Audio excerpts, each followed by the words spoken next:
Richie B, the party master, on Up and Go. It's going to be an interesting program. We're definitely going to be talking about the cabinet, shall we say, reshuffle? Yes, we will, because that is what it was. Although it seems many people thought there would be more changes, even to qualify that, more drastic changes. But as it turned out, late yesterday evening, we got the information, Prime Minister Andrew Holness revealing the new composition of his cabinet. Major changes include Robert Montague being moved from the Transport and Mining Ministry to the Ministry of Economic Growth and Job Creation as Minister without Portfolio, while Floyd Green has returned to the executive as Minister without Portfolio in the office of the Prime Minister. Marlene Malahoo Fort is now Minister of the newly created Ministry of Legal and Constitutional Affairs, while Dr. Derek McCoy replaces her as the Attorney General. So there are now a number of portfolios that fall under the office of the Prime Minister and the Ministry of Economic Growth and Job Creation.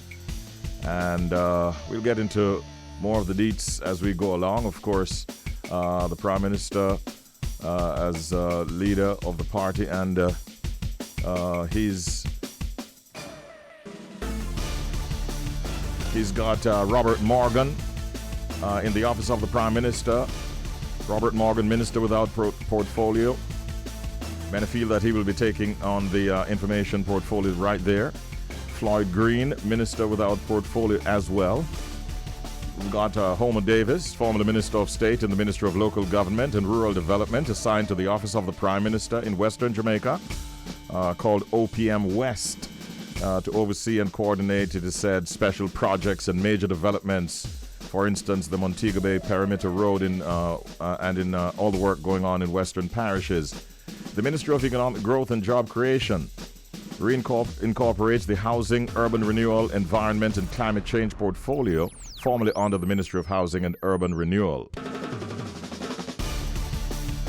Prime Minister Andrew Holness, Robert Montague, Minister without portfolio, Clifford Warmington, Minister without portfolio, Senator Matthew Samuda, Minister without portfolio, all in the Ministry of Economic Growth and Job Creation. Ministry of National Security, headed by the Deputy Prime Minister, Dr. Harris Chang, with Xavier Main as the Minister of State. Ministry of Agriculture and Fisheries, Pernell Charles Jr., and he's got a Minister of State in Frank Witter. In the Ministry of Culture, Gender, Entertainment and Sports, Olivia Grange returns, and Orlando Terrelong is the Minister of State still. Ministry of Education, no change. Favour Williams still heads that ministry. Ministry of Finance and the Public Service, headed by Dr. Nigel Clark, with Marsha Smith as the Minister of State. The Ministry of Foreign Affairs and Foreign Trade, still headed by Senator Kamina Johnson-Smith, with Senator Leslie Campbell still as Minister of State. In the Ministry of Health and Wellness, no change. Dr. Christopher Tufton returns, as does Juliet Cuthbert-Flynn, the Minister of State. And the Ministry of Industry, Investment and Commerce, headed now by Senator Aubin Hill, with Dr. Norman Dunn as the Minister of State. For Justice, in that ministry, Delroy Chuck heads it again. And there's a new Ministry of Legal and Constitutional Affairs, headed by Marlene Malahoo Fort, QC and MP. The Ministry of Local Government and Rural Development, still headed by Desmond McKenzie. And the Ministry of Science, Energy and Technology, still headed by Daryl Vaz. In the Ministry of Tourism, you guessed it, Edmund Bartlett returns. The Ministry of Transport and Mining now sees a new head. Audley Shaw takes over with J.C. Hutchinson as his Minister of State. And for the Ministry of Labor and Social Security, Carl Samuda remains right there. So those are that's the very latest as far as the cabinet reshuffle is concerned. We're going to be talking more about that at 8 o'clock. I'll have a very special guest at that time looking more deeply at the changes that have been made and what were the expectations, and now what can we look forward to going forward. Let me just get inside of our WTF feature, What the Fact. Now, Inside of What the Fact this morning, we're looking at ice pops and who invented them. Ice pops were in fact invented by an 11-year-old child by accident. This was in the year 1905. An 11-year-old boy named Frank Epperson left soda powder and water outside overnight with its wooden stirrer still in the cup. The mixture had frozen in the chilly nighttime weather, and so the popsicle was born. Well, guess what? He eventually started making it, and he sold the treat around his neighborhood and a nearby amusement park, and went on to, he even patented the recipe. Years later, he changed the name to Popsicle because that's what his kids called their Pops concoction. So, hence, people have been enjoying Popsicle all these years. Shall we just simply say thank you, Frank Epperson? Those are the kinds of facts that you get inside of WTF What the Fact. We do it at 7:25 every weekday morning. It's now time for us to go to our proverb of the day. Coward man keep sound bone. Or if I should try to imitate the tone of the presenter a while ago, coward man keep sound bone. Something like that, right? So the translation is, a cowardly man keeps sound bones. The explanation, it is better to be thought of as a coward than to give away one's life through impetuous behavior. It is certain that, as in the old Chinese proverb, the man who fights and runs away will live to fight another day. That is what it's all about when you hear coward man keep sound bone. That is our proverb of the day. We do one around about this time every weekday morning right here on Up and Go with Richie B. It's now 11 minutes before the hour of 8 o'clock, reminding you that we'll have a political commentator, Lloyd B. Smith, joining us at 8 o'clock this morning, and we'll be looking at the cabinet reshuffle as announced by the Prime Minister yesterday evening. Right about now, there's sad news coming out of Trinidad and Tobago, as in fact one of their top athletes has died in a motor vehicle accident in the United States. 400-meter sprinter Dion Lendor of Trinidad and Tobago actually succumbed to injuries he received in a car accident in Texas. And that is the news going the rounds. He has had quite a good career. In fact, did 44.36 seconds over 400 meters. Made his mark at his first Olympic Games in London in 2012. And basically, as it is reported, helped announce TNT as one of the new hubs of 400-meter sprinting as the quartet mined bronze in that event. Of course, he has also excelled indoors, winning 3 bronze medals at the World Indoor Championships. And this is very, very sad news for our Trinidadian brothers and sisters of the passing of one of their star athletes, Dion Lendor, who died yesterday in a car accident in Texas. May we take the time to express our deepest condolences to all of our Trinidadian friends, and in particular to the family of the gentleman who passed, unfortunately. As we promised you, we wanted to be looking at the cabinet reshuffle as announced by the Prime Minister late yesterday evening. Among the significant changes that were announced by the Prime Minister, Robert Montague has been moved from the Minister of Transport and Mining. He will now operate as a minister without portfolio in the Ministry of Economic Growth and Job Creation. Audley Shaw will assume responsibility for the transport and mining portfolio, while Senator Aubin Hill will lead the Ministry of Industry, Investment and Commerce. And a new Ministry of Legal and Constitutional Affairs will be headed by former Attorney General Marlene Malahoo Fort. She will be replaced by Attorney General Dr. Derek McCoy, a former Contractor General and a former Dean of the Faculty of Law at the University of the West Indies, Mona. Well, at this time, we have political analyst Lloyd B. Smith as our very special guest to look at these changes that were announced in this cabinet reshuffle. Good morning, Lloyd B. Smith. How are you? Good morning, Richie B. Glad to be on your program. It's always a pleasure to have you. It's not too late for me to say Happy New Year, Lloyd. I'm not at all, and I reciprocate, sir. All right. Thank you so very much. Take me back to late yesterday evening, when you heard the announced changes to the cabinet. What was your initial and early response? A classic case of musical chairs. There was nothing earth-shattering, nothing transformational.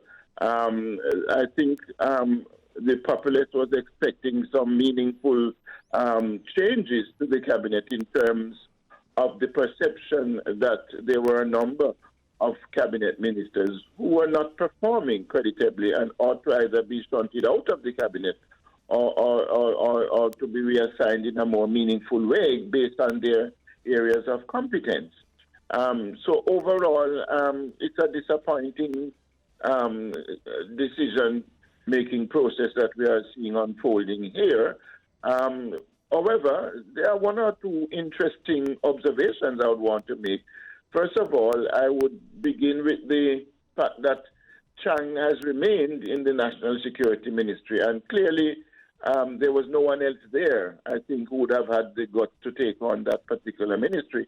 And Chang, being a faithful soldier in the party, Deputy Prime Minister, General Secretary, long-standing Member of Parliament, clearly would not want to put his Prime Minister in a tizzy. But I don't think this is going to go down well with the general populace based on the situation with crime and especially so murder. Interestingly, I see where the Prime Minister now has established a Ministry of Legal Affairs and Constitutional Affairs.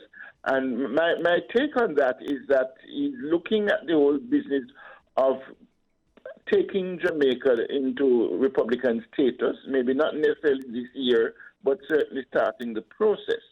And he's mindful of the fact that after what happened in Barbados, Jamaicans, are very keen on seeing Jamaica moving away from Her Majesty Queen Elizabeth II, her heirs and successors. So it would seem to me that the legislative agenda of the government is going to be heavily weighted towards the Republican status, and hence it would be prudent and perhaps practical to have such a ministry that will have enough time, and especially in the lower house where the debates will take place and so on and so forth. Let's tarry on that ministry a little bit longer, Lloyd B, before you move on. Yes. I saw where a public commentator was also saying she feels that there could be sort of an overlap between the Ministry of Justice and what will be handled by the Ministry of Legal and Constitutional Affairs.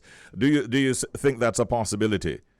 Yes, there will be some amount of overlap, but I don't think it will be overwhelmingly so, because in the case of the Ministry of Justice with Deloitte Chuck, I suspect that he will be more, focused on those matters relating to the reform in the court system, criminal matters relating to the law and order and so on. Whereas, as I said, the legal affairs and constitutional ministry, to me, I think its main focus is going to be how to prepare the country and the government for a Republican status eventually. Okay. And I think, based on the fact that this is our 60th anniversary year, the Prime Minister would want to have someone in Parliament in the lower house who can carry that ball effectively, rather than leaving it to, say, a Minister Chuck or somebody else who would already have been overburdened with other matters relating to justice and so on. What are your views on her replacement, Marlene Malahoo Ford's replacement in Dr. McCoy, I think it is? I think I have no problem with that one. I've always felt that the Attorney General should not be so much of a divisive person, being a member of Parliament, for example. we have seen in the case of Malawi Fort that there was the perception many times that she sort of just, give the government whatever it wanted.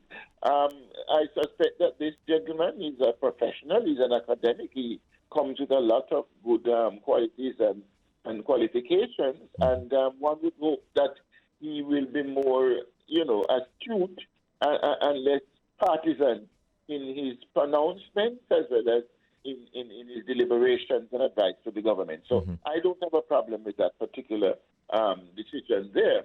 I would also want to mention, and we here in the West are very pleased that Homer Davis is now, for many years I have been advocating that there ought to be a minister specifically assigned to Western Jamaica, because after all, we do have an office of the Prime Minister located in Montego Bay that is just there as a physical structure. So I think having him there and so having someone from the executive to which the Western region can relate is a good move.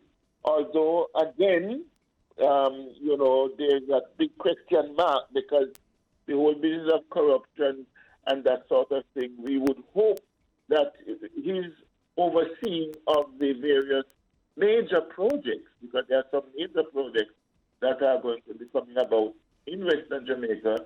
The top one, of course, is the perimeter road for Montego Bay, and we would hope that he's overseeing these projects will ensure that there are no semblances of corruption or underhandedness in terms of how these things unfold. Let me ask you, Lloyd, and I wanted to find out from you whether or not you were surprised in three instances that I'll mention. One, the readmittance or inclusion of Floyd Green. Surprised?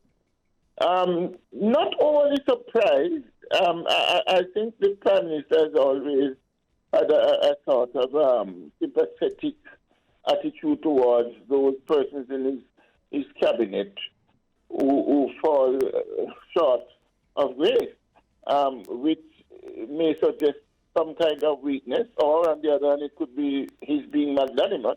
As far as I'm concerned, it was a wrong decision.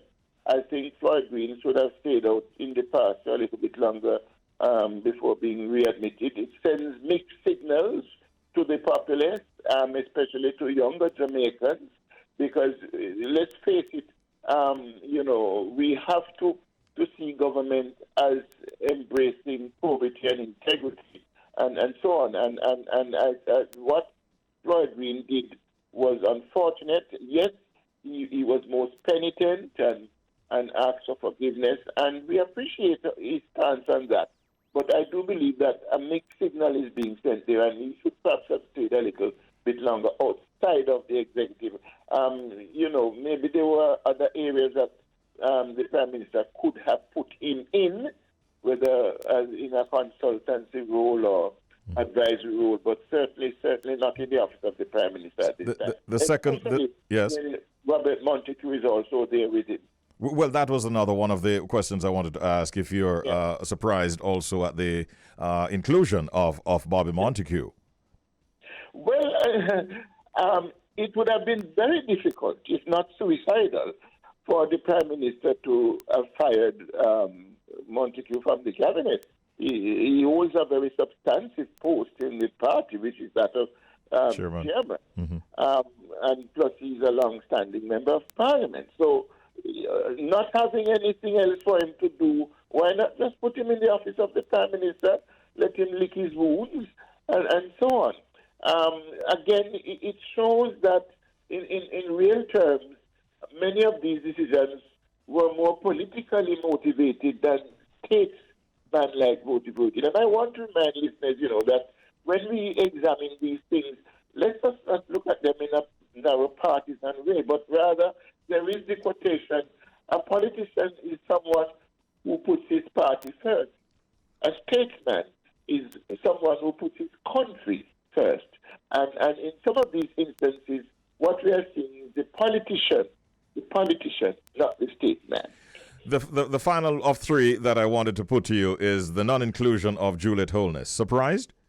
Yes, I'm surprised about that one, because I think in terms of competence, in terms of ability, as well as I would have hoped that the cabinet would have included a little bit more woman power, so to speak. Women, as you know, have a way of performing and getting our men, to stand and deliver. I am disappointed with that. I would have wanted to see her in the cabinet, but I guess the fact is that Mr. Holness is a bit Freddy, is that the people might say, well, he put his wife in there now, and that's what I think it would have been a very transformational move, a bold move, if he had put her in the cabinet. All right, I'm not hearing you as clearly as I was earlier. So if you let me hear. Are you there, Lloyd? Yes, I'm here. Okay, I'm hearing you again now. Now, the Minister of Economic Growth and Job Creation seems quite, shall we say, weighty. A number of ministers are there under the Prime Minister's supervision. Do you think he's taking on too much in that ministry? Yes, it's an overloaded, overburdened ministry, and one suspects that it has that particular the office of the Prime Minister has become like a place where you put non-performers and others who you really don't know what to do with them. It's like the naughty room. Remember when you were going to school and you put all the little misbehaving boys and girls in a certain little room by themselves. It is definitely a burdensome situation. I don't know. I don't think people. How much space they have at Jamaica House to hold so many of these people? They'll be literally falling over each other. I don't think that was a wise move. But again, you have to look at the fact that the Prime Minister has to keep his party together. And as you know, loyalty is one of the most potent areas of decision making in politics. Yeah. You don't want to lose your loyal persons around you. You want to be able to hold on to power. You want to be able to hold on to leadership. And so you have to appease people. And what better way than to put them right under your arm, But it's not, it doesn't do good for good governance, I think. Clearly, with such a plethora of persons, there will be definitely overlapping and maybe even ego clashes and all that. I'm not happy with that area at all. You have been quoted elsewhere as calling it a war room. I'm trying to understand what you meant by that. All right. It doesn't mean that the country is going to be going to war. Okay. It's using politics where you bring together. You remember, and I don't necessarily, in World War II, you had, for example, Churchill in the war and so on, where you bring all your major players together to tackle. Usually it has to do with an election. And I'm saying that when you look at the various persons that are now in the office of the Prime Minister, the chairman of the party, Morgan, who is in charge of information, and Samuda, young Samuda, who is known as the guru of communication in the party. It suggests to me that what is being done there is to prepare the government for subsequent elections. And having everybody in that one space, it is more energetic and worthwhile for them. That's my view. Finally, Lloyd, as we're pretty much out of time, but I wanted to get this from you.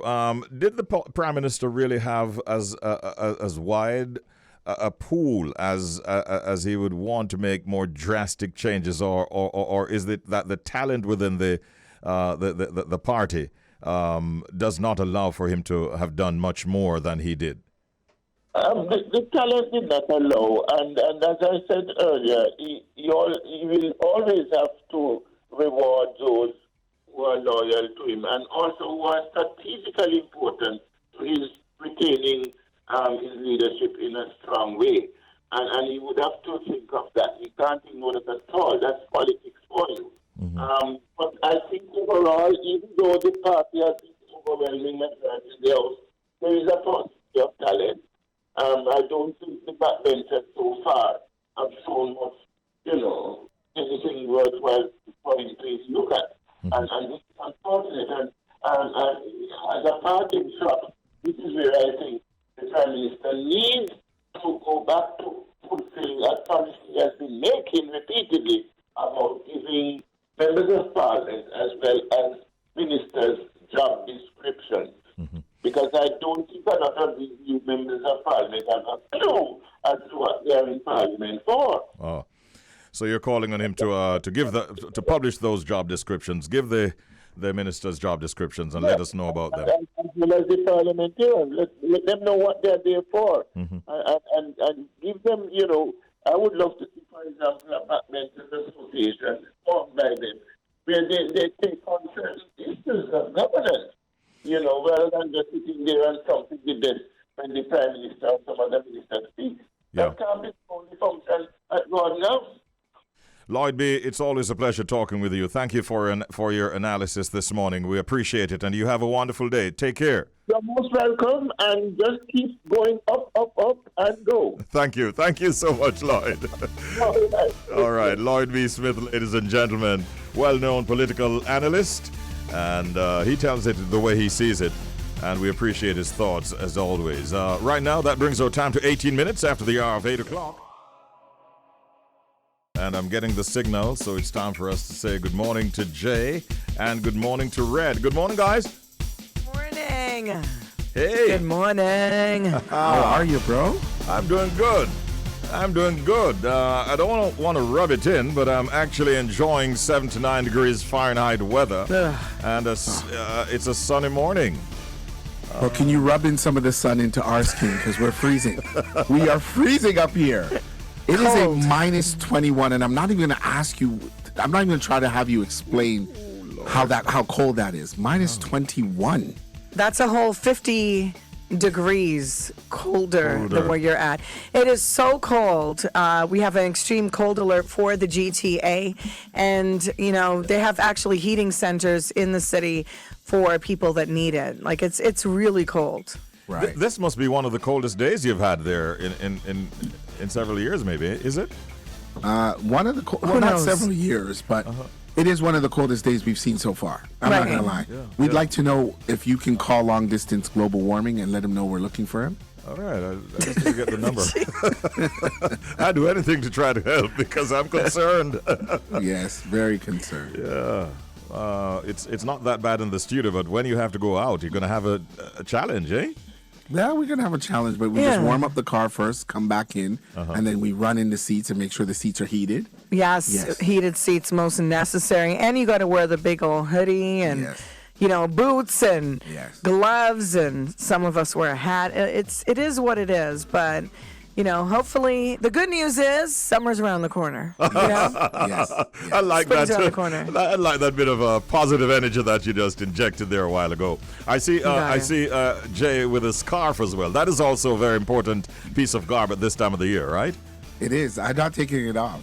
I'm not, because once the head is warm and the scarf is warm, the body's supposed to follow after that. So that's why I've got the scarf on. Okay. And I don't have the beautiful long flowing hair like Red does. Hold on, Richie. Do you notice how far he's sitting from me just because I had COVID before? Do you notice how far? So why she hit you up on me, though? I feel like, the wife that, he's not sleeping in the same bed with me. Like, this doesn't feel right. Do you notice that? You see it on the camera, right? You see it. Well, if I should come to his defense, I will tell him that you leaned over to him a while ago while you were making that statement, and he did not adjust his seating position in any way whatsoever.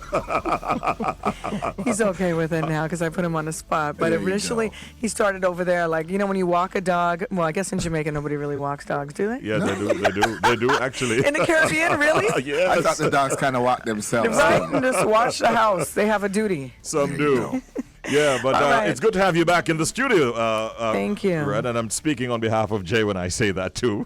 Yes, we're happy to have her back. Thank you. You're obviously in very strong voice and in good nick, so we like that. So you guys have been hearing about the cabinet reshuffle that happened. It was announced yesterday evening by the Prime Minister here in Jamaica, and so a little bit of shifting around went on. And one new minister was created and so on. Many people are feeling that it wasn't as big a reshuffle as they might have expected. And it's being discussed a whole lot this morning. We had a political commentator who joined us earlier this morning and delved into it quite a bit. So that is definitely happening here.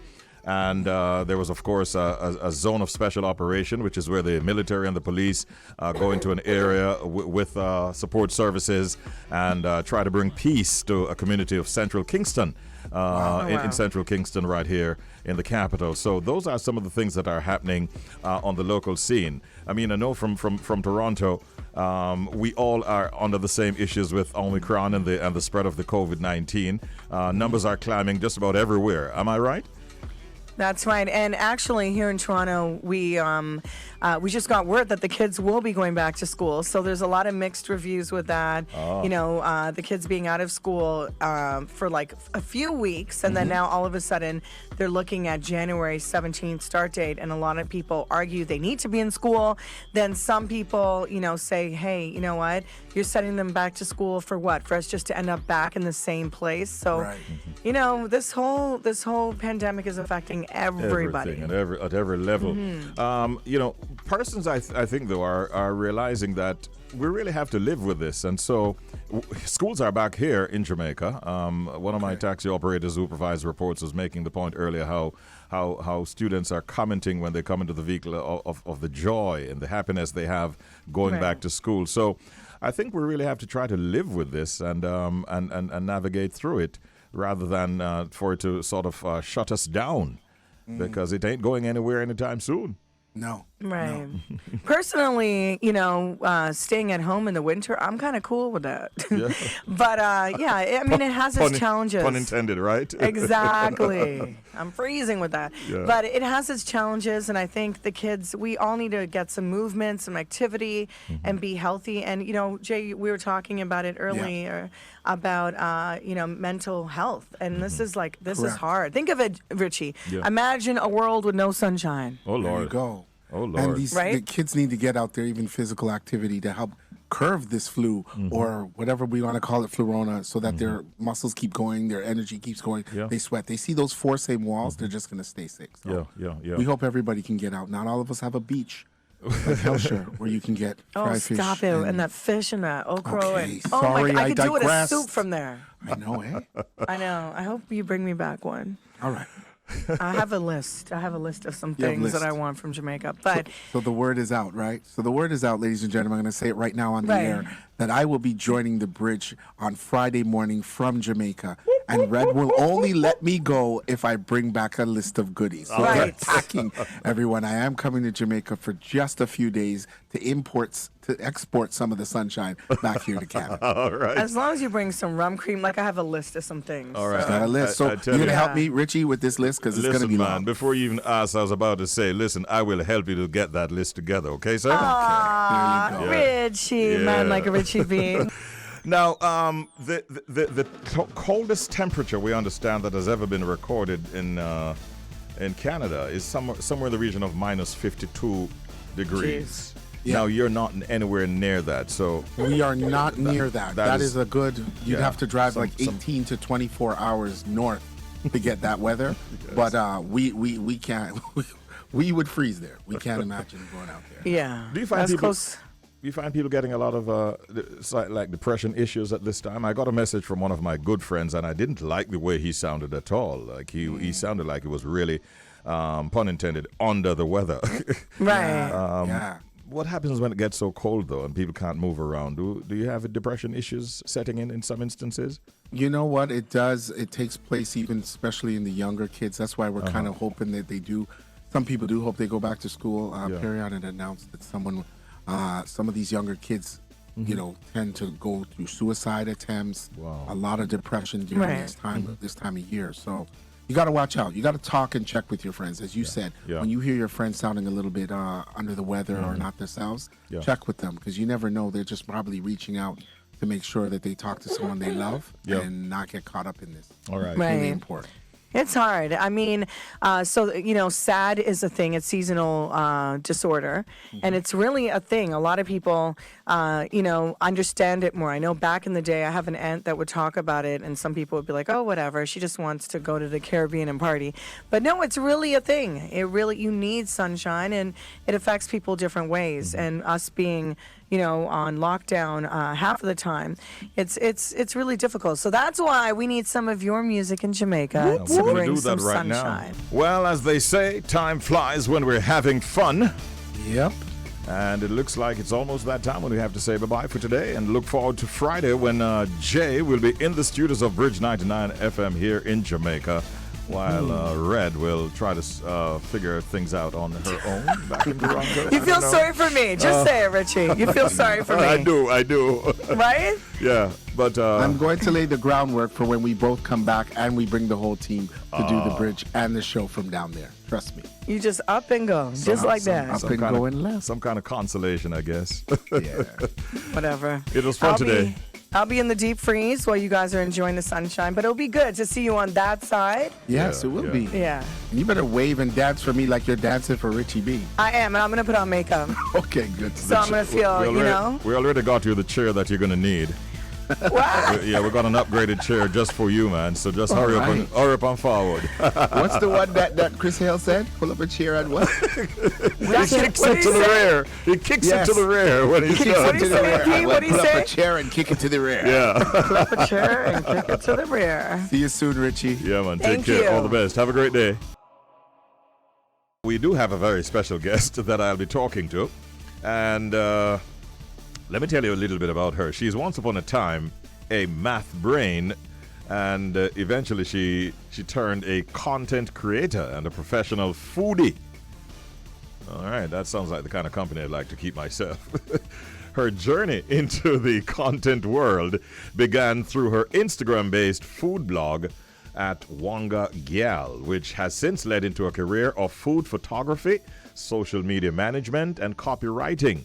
She also co-hosts Wongagyal, the podcast, an auditory exploration of the intersection of food and culture, particularly within the Caribbean context. And she's our guest at this time. I'm very, very pleased and happy to have with us Tiana Chung. Good morning, Miss Chung. How are you? Good morning. Good morning. I'm very, very happy to be here. Thank you for having me. Wonderful having you. What changed your mind from pursuing a math career to becoming a food photographer and content creator, Tiana? I honestly, it was just I think as I approached the end of my college career, the end of my time in college, I think I just knew that math wasn't necessarily for me. It started off great and then it got rocky, and then I think by the end of it all, I mean, I still graduated Good. with honors and stuff, but I think I just knew it wasn't the place that I was meant to go forward anymore. Okay. And then I think food kind of just found me. I mean, food finds all of us. Oh, it does. And it stays with us. Yeah. So the name Wongagyal though, you don't mind me calling you Wongagyal, do you? No, man. I am the Wongagyal. Call me Wongagyal. What is the story behind the name? So I think I really started Wongagyal on like Instagram. It was just a collection of photos that I kind of just had in my phone. Like you go around the place, you take pictures of food, and I was like, I want to put them somewhere.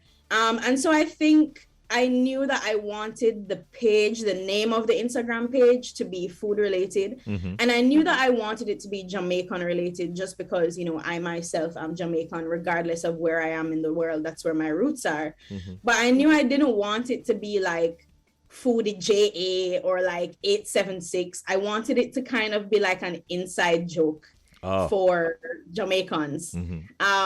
And so I thought about all the different words that people use to describe food, and wonga came up because everybody your wonga gut.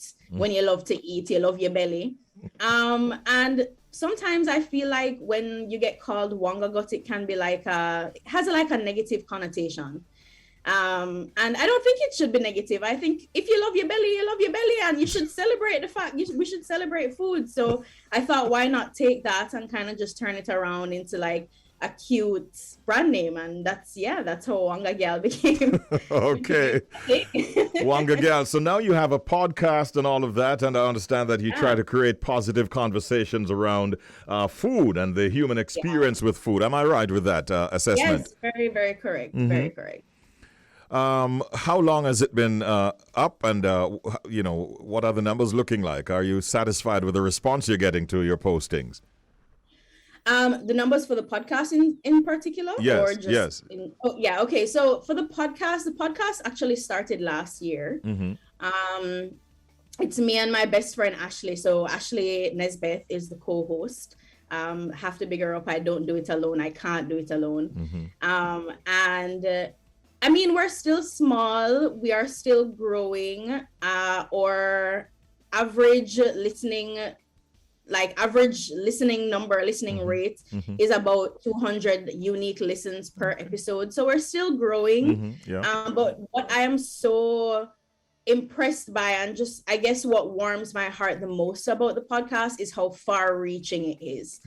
We have listeners literally from all over the world, from Denmark, from Sweden, from Morocco, from Australia, people in Dubai, people obviously in the US, all over the Caribbean, Trinidad, Barbados, Curacao, the US Virgin Islands. Like, I could not believe that there were so many people all over the world interested in listening to what I had to say and what what me and my best friend Ashley had to say. That I think that's the most gratifying thing about it, knowing that even though we don't have the numbers as like a super popular podcast, you'll get there for sure. And we'll get there. I based on our trajectory now, I think we'll definitely get there, because people love it. People interact with it all the time.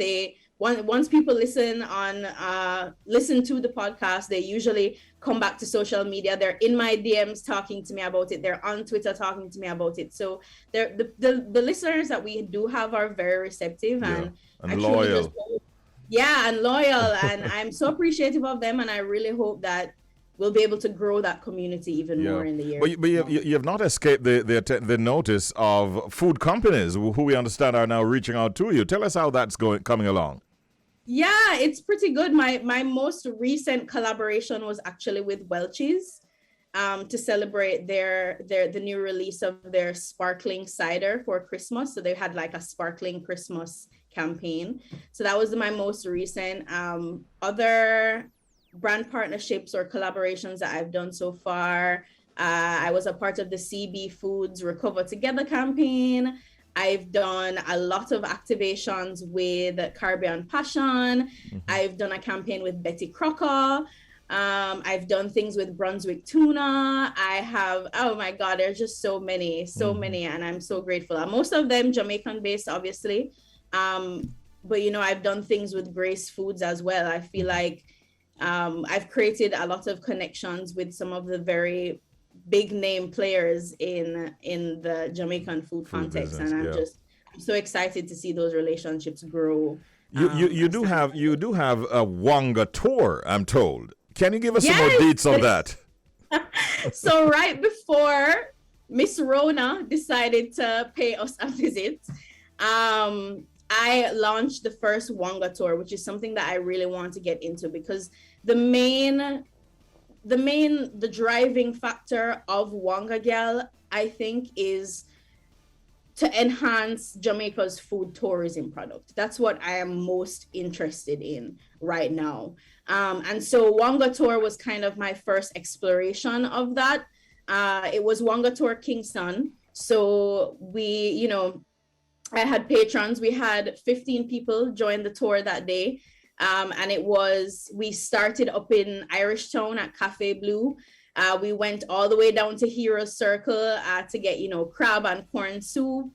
And we also paid a visit to the art museum downtown, just, because everybody can't eat all day, every day. So that was kind of a brief intermission for us to get some culture in. Yeah. And then we took it up to Street Food Saturdays, which is up in the hills, I believe in Stony Hill, where we were treated to dinner in the river.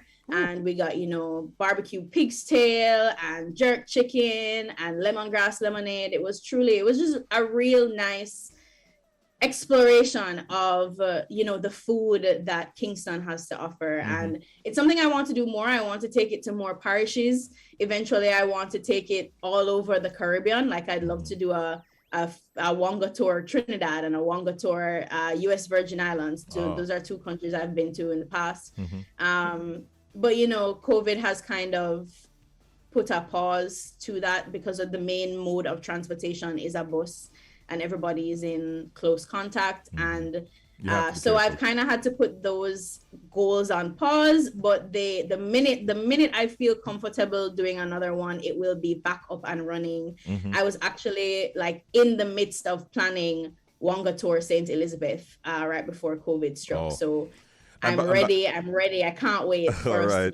And by the way, listeners, you heard her mention Miss Rona. She's not talking about my sister or Popcorn's mother. She's talking about Corona. I'm so sorry. I'm talking about the COVID-19.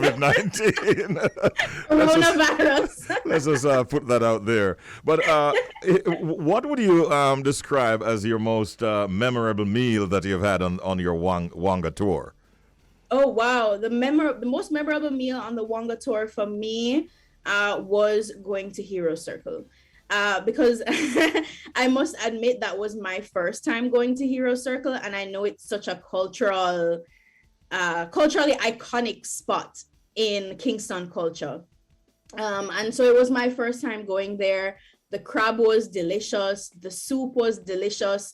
We hung out there for a while, so we got to talk to some of the vendors. And, it was just so nice to interact with not just the food of Kingston, but also the food producers of Kingston down there. So that was definitely my most memorable moment on that Wonga tour. There might be a lot of listeners out there, Tiana, who, are contemplating making a shift in career path. You have done so. What advice would you give to them as they contemplate making a move like this? I would just say go with your gut. I mean, I'm still young, so I'm still figuring it out right now. But I think go with your gut. And I remember when I was making the shift from, graduating college and everybody was like, oh, so you have this math degree, what are you going to do? And it did break my heart a little bit to tell people that I wasn't going in the direction that I guess I had kind of prescribed for myself. And dealing with those conversations were very hard. But I think just knowing what's meant for you, figure out what's meant for you. And even if you don't have it all figured out, figure out what you want to explore, because it's okay to explore. And I think that's one of the things that the pressures that society puts us on is that we have to pick this one career from so early on, and then we have to stick with it. And I think the one thing that I've learned throughout this particular journey is that you don't have to stick with anything. Life is too short for you to stick with something that you don't like. So go with your gut if you feel like something is not where you're supposed to be, and just take your time and figure out what's meant for you, because I feel like there's so much in this life to explore. Why settle on just one, Yeah, got you loud and clear. It really has been a pleasure talking with you. How can persons listening follow you? Yeah, so I am on Instagram, I'm on Twitter, I'm on TikTok at Wongagyal, that's Wongagyal. You can listen to the podcast. The podcast is called Wongagyal, the podcast. It's available on YouTube, Spotify, Apple Music, Google Podcasts, and many other places that podcasts can be found. Stitcher, Anchor, all of those podcast distribution sites. And yeah, the official website for Wongagyal will be coming soon, so stay tuned. But as for now, definitely follow me on Instagram, Twitter, and TikTok. That's where I post most frequently. All right. Thank you so much for talking with us this morning, Tiana Thank Chung. you for having me. It Best was wishes great. to yourself and Ashley, and continue to strive and climb and soar Thank you so to even much. higher Thank you heights. All right. Take care. All the best. You too. Bye. Bye-bye. All right. I like talking about food, actually. And patting my tummy for obvious reasons. What I liked about what Tiana said a while ago, he said, when I asked her for some advice, persons who want to make a career shift, she says, just go with your gut. That's all you got to do. And you'll be A-okay, right? I was trying to get in, squeeze in, pun intended. Did you guys hear about the gentleman who had no other option than to accept a heart implant? But guess what? They got the heart from a genetically modified pig. Yep. Yeah. That sounds like high science. Yeah. I don't know what he's saying over there. Would you, if you had no other option than to get a heart from a pig, albeit a genetically modified pig, you're thinking how that would impact you and your being? Well, the doctors would advise you further on that. But yeah, that is a development that did not escape our notice. Lots and lots of reactions are coming in relation to the Prime Minister and the changes that he made to his cabinet. And I decided to take a quick glance. I think the People's National Party are going to be having a press conference later on. But I said, let me see what the people from the opposition are thinking or saying. And here's one that we picked up as was posted by Dr. Dayton Campbell. Here's what he says. As long as Dr. Chang is still MONS, meaning Minister of National Security, Bobby is still a minister. Favour is still MOE, meaning at the Ministry of Education. Carl Samuda and Audley Shaw are still ministers. Dayton Campbell says we all wasted our time discussing the reshuffle. And then he closes out by saying, by the way, congratulations to Charles Jr. I know you not, but you seem like a good youth. That is a post that Dayton Campbell, he's the Gen Sec of the People's National Party, that he put out. Lots and lots of reactions, some words of congratulations we're seeing coming through for those who have been appointed. And listen, if they do well, we all do well as a country, so we have to wish them all the very, very best. Richie B, the party master, on Up and Go, The Bridge, 99 FM.